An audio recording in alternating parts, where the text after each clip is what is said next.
Bonjour. Je vais vous présenter un article. Vous avez le titre en dessous, enfin, dans la description. Cet article, il m'a vraiment fait marrer. C'est une chose que l'on dit depuis des années, mais là, la science est en train de nous prouver la chose. Je vous résume vite fait l'article. Vous avez la possibilité de lire directement en dessous. Bon, commençons. C'est un article d'une étude faite à Bethesda, à l'Institut de santé mentale. On nous parle que les hommes ont une tendance à des troubles autistiques et les femmes à la dépression et que cela serait dû aux hormones sexuelles. Et qu'il pourrait, également y avoir une influence euh, culturelle et de l'éducation propre à chaque individu. C'est-à-dire, éducation pour les hommes, éducation pour les femmes pourrait avoir également une incidence sur la structure du cerveau et la présence de cas autistiques chez les hommes et de cas dépressifs chez les femmes. Cette étude s'est passée en grande partie en Grande-Bretagne, sur un ensemble de 1,5 million de personnes, les adultes britanniques. Autrement dit, cela a fait de l'Irlande jusqu'en bas, jusqu'au passage pour aller en France. Bon, sur ce demi-million, 400 000 ont passé une IRM fonctionnelle. Autrement dit, on a vu leur cerveau en train de passer des épreuves logiques, des épreuves de localisation dans l'espace et sur tout un tas d'éléments de réflexion, autant intellectuelle, émotionnelle, ou bien de la réflexion pure sur visualiser un objet dans sa tête, parler d'un souvenir, voir comment ça s'active. On a obtenu dans ces études que le cerveau féminin serait légèrement plus petit suite à une boîte crânienne plus petite. Et également que, suite à l'éducation et le fait que le cerveau est plastique, autrement dit, s'adapte à ce qui vit. Si vous voulez plus simple, le cerveau a des circonvolutions, un peu comme une noix quand vous l'ouvrez. Cela change au point de vue épaisseur et forme selon l'activité que l'on a, physique, intellectuelle ou mixte. Et cela se forme depuis tout petit, depuis la naissance, jusqu'à votre mort. Votre cerveau se modifie un petit peu. Bon. Voilà, le cerveau féminin est un peu plus petit, notre boîte crâne est un peu plus petite, mais cela ne veut pas dire que les femmes ont des capacités moindres. C'est juste, en gros, une forme d'optimisation de l'espace et de la matière. Comme vous savez, certaines cartes informatiques peuvent être grosses mais incompétentes. Et d'autres sont plus petites, mais avec une puissance, on dirait une fusée. Bon.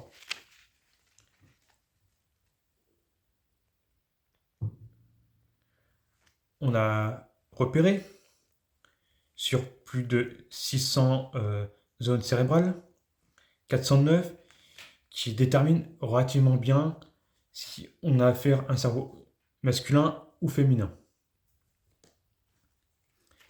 L'IA a eu des entraînements où il a montré des cerveaux typiquement féminins et des cerveaux typiquement masculins, déterminés par le choix des personnes présentées, quoi. Résultat, l'IA, une fois entraînée, une fois optimisée,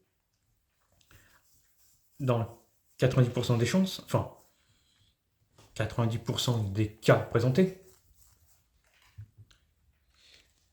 l'IA arrive à déterminer de manière stricte si on a un cerveau masculin, féminin, et même potentiellement l'âge du cerveau, ou au moins la vitalité du cerveau. Soit un cerveau plutôt jeune, donc présentant possiblement une personne jeune, un cerveau avec un fonctionnement un peu ralenti, donc pouvant être un cerveau d'une personne âgée et potentiellement même présenter une échelle ou une fourchette d'âge.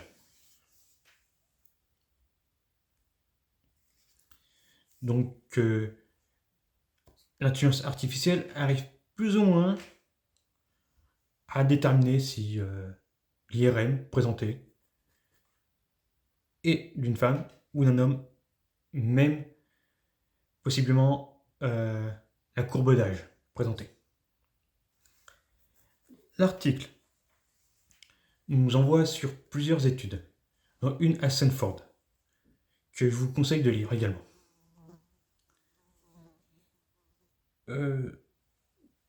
Disons que c'est intéressant comme article à lire.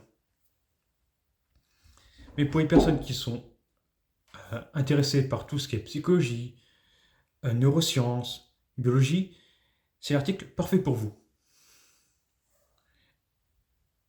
Honnêtement, disons que le stéréotype un cerveau masculin, un cerveau féminin,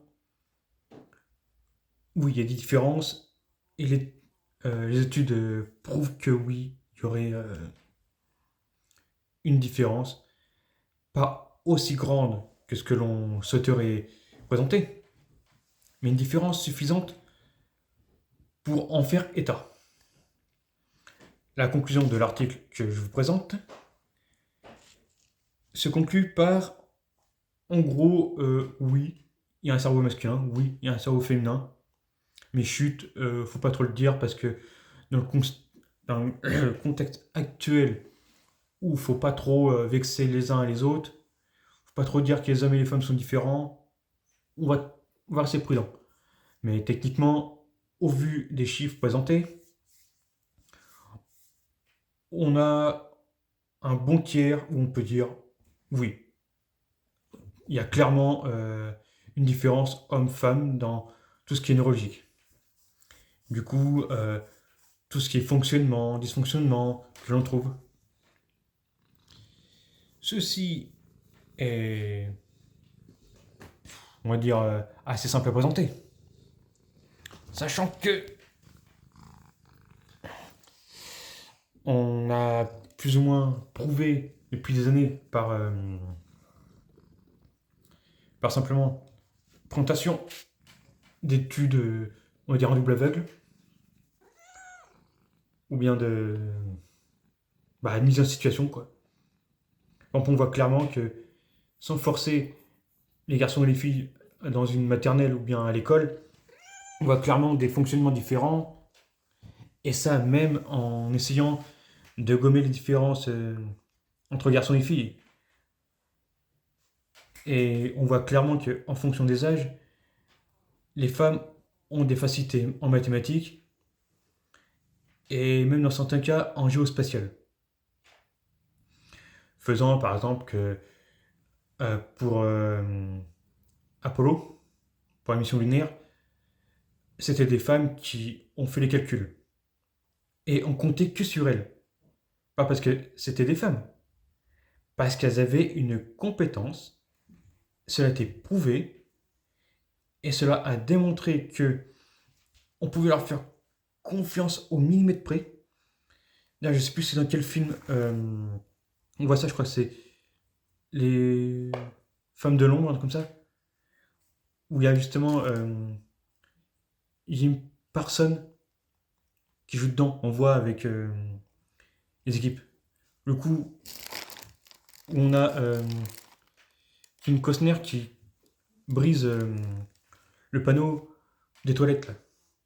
Là. Dans ce film-là, voilà, clairement, on voit que ces femmes-là étaient les meilleures. Pas parce que c'était des femmes, parce qu'elles avaient les compétences en mathématiques très poussées, très performantes, et dont même les pires haineux disaient je veux que elle fasse ses calculs, je lui fais confiance. Imaginez. Bon. Ce petit aparté fini, je vous invite à liker, à clocher, vous abonner, enfin, vous connaissez le truc. Et partagez quand même, parce que honnêtement, même si vous ne partagez pas une vidéo, il y a au moins l'article, partagez-le à tout le monde. Moi, ça m'amuse de faire des petits articles comme ça, les lire, ou en faire des petits résumés.